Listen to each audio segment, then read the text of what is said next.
चालू आहेत. त्या ठिकाणी इटलीचा तांबेरी नावाचा एक खेळाडू आणि कतारचा बारशिम नावाचा खेळाडू हे दोघंही अंतिम फेरीत पोचतात. 2.35 मीटरवरनं ते दोघांनीही तो बार क्रॉस केला आहे. पुन्हा पंच तोच बार 1 सेंटीमीटरनं वर वाढवतात आणि 2.36 वर आणतात. तिथंही दोघं समान उडी मारतात.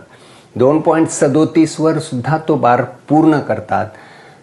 तेवढ्यात जो इटलीचा तांबेरी आहे त्याच्या पायाला दुखापत होते आणि तो म्हणतो की बस मी याच्या पुढची उडी मारणार नाही आणि तो नकार देतो. आता हा कतारचा जो बारशिम आहे त्या बारशिमच्या पुढे आव्हानच नसतं.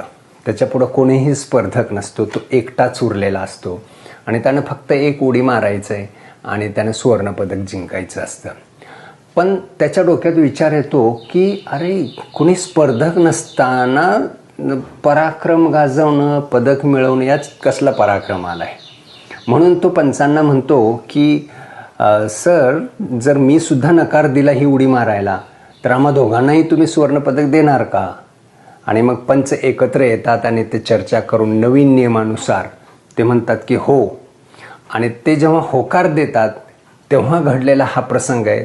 या ठिकाणी तो तांबेरी रौप्य पदकाची अपेक्षा करून बसला होता. त्याला सुवर्णपदक मिळणार आहे म्हटल्यावर त्यानं बारशिमच्या, कतारचा खेळाडू आहे बारशिमचा, त्याच्या काखेत उडी मारली, त्याला घट्ट मिठी मारली आणि तो आनंद व्यक्त करतोय.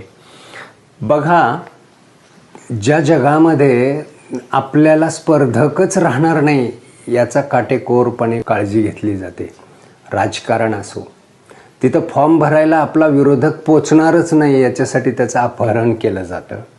उद्योगपतींच्या बाबतीत सुद्धा आपल्या उद्योगाला कोणी स्पर्धक राहू नये म्हणून तिथं वेगवेगळे प्रकार केले जातात. एकमेव असं क्षेत्र आहे जे क्रीडा क्षेत्र आहे की जिथं जात, धर्म, वंश, भाषा, प्रांत, बॉर्डर्स याच्या पलीकडे जाऊन माणुसकीचं दर्शन घडवलं जातं. खेळाडू वृत्ती जागवली जाते. मी कमवलेल्या पराक्रमाचं मला स्वतःला अभिमान वाटला पाहिजे आणि हे सगळं फक्त खेळातूनच घडतं. खेळामध्ये करिअर करा किंवा नका करू, पण आपल्या मुलाला खेळायला पाठवा. कुठल्या तरी शाळेच्या एखाद्या संघामध्ये त्याला खेळू द्या. तो जिंकेल किंवा न जिंकेल पण त्याला हरू द्या. हार पचवायची ताकद निर्माण होईल, त्याबरोबरच जिंकण्याची जिद्दही निर्माण होईल. हा व्हिडिओ आवडला तर नक्की शेअर करा आणि मित्रांनाही पाठवा. जय हिंद, जय भारत.